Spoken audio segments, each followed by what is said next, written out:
Good morning, everyone. Okay, just a little more in-depth video here on the updates on these daggers that I'm making. This is that gambler's hideout dagger that as you can see, it still needs a little bit more cleaning up on the blade and more finish and everything. But that's pretty much done, and I've got the sheath in the works here too. So that's that one. Now this one looks like a mess, of course, because it is. That leather stack stuff, it looks good at the end, but boy, it sure is a mess doing it. I don't know how many pieces are in there.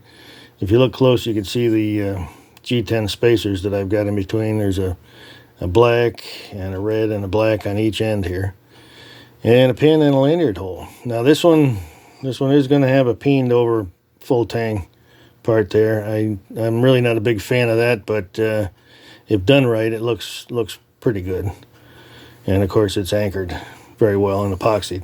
Now this one right here is a copy, no, well, not a copy, but a similarity of the Randall Combat Companion 5-inch blade, and we'll see how that comes out. Of course, you know, this is the finish that comes out of the tempering oven, so it looks like a mess.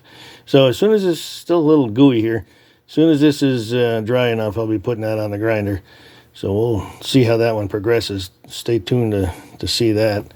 And like I say, this one is just about done, except for the leather. Anyway, okay. Thanks everybody for watching. Please like and subscribe if you haven't already, and tune back in again here for another update on these when I get it done. Okay, we'll see you in that one.